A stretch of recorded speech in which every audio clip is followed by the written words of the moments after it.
been working on during the off season and during camp? Yeah, definitely. Oh, yeah, definitely. There's some technique changes I made really early on after the season that I think has contributed to more power. I feel like I'm a more efficient kicker. I've always swung really hard, but the ball hasn't necessarily gone as far as I feel like it should for a guy that's 6'4" and I think relatively explosive. I think kickoffs, my leg power really shows, but on field goals, I think I've just changed some technique stuff. So I'm even more efficient. I think the ball is going as far as it ever has now for field goals. So. What does that mean? Do you feel like with regard to field goals, you've increased your range even more? Oh yeah, definitely. I feel like I'm hitting 63 yards into the wind when wind's at my back. We've gone to 70, 72. In that Chicago game, we made 68 and 74 was a little short, but I feel like I have a lot of distance now, and that'll hopefully come up this season. Harrison, can you walk us through those slight alterations in your technique and what made you feel like it was necessary? Yeah.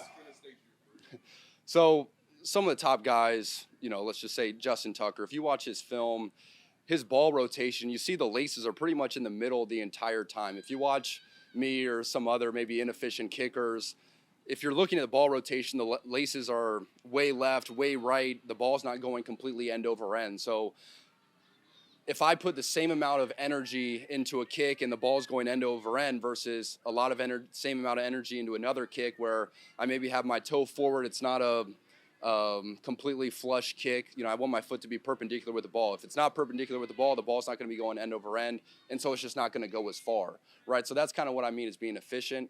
One way you achieve that is having your foot perpendicular to the ball, and then after contact is your foot following the ball. And I think I have an issue of my foot makes contact with the ball, and then very early on my foot's going off left. So I'm losing all this energy, whereas now I feel like my foot is following the ball for a lot longer. I'm getting nice rotation. I think I'm getting more energy behind that kick. We saw you hit that one against Chicago pregame.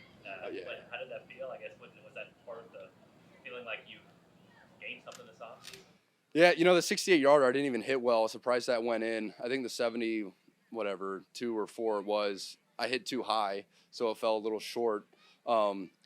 Every game, though, I want to know my distance both directions. So the other way, I think we made 61 or 63, and then the direction with the wind. I want to see what that is. So halftime, end of a game, the coaches can feel confident putting me out there for a 70-yarder if I showed that in warm-up. You talked about efficiency. You got a guy, Justin Reed, that's campaigning to be your backup. Yeah. How efficient was he when you watched his kickoff film? It's crazy because he's actually not very efficient, but the ball goes so far. You know what I'm saying? It was phase 2. He got a kick in the indoor, and he told me, I love the specialists. I kicked a lot with Kaimi, with the Texans, and I think I had seen some videos of him kicking.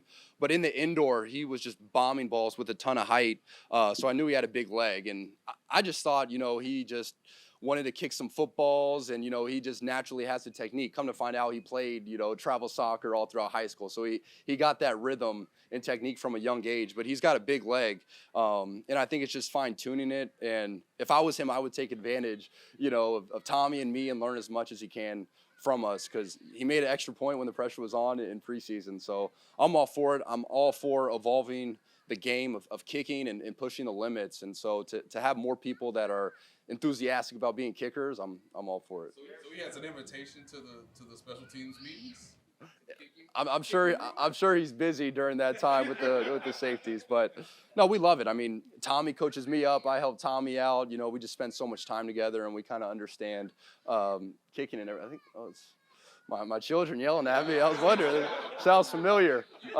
You know the elation of making a big kick, but yeah, you gave Justin a hug. Can you just describe what it was like to see his elation in a game that is a preseason game? You have so many people that hit you up on Twitter, Instagram, saying, "Man, I'm gonna take your job," because I made a kick on a high school field, right? But to do it in a game, that's super impressive. These stadiums, they generate wind.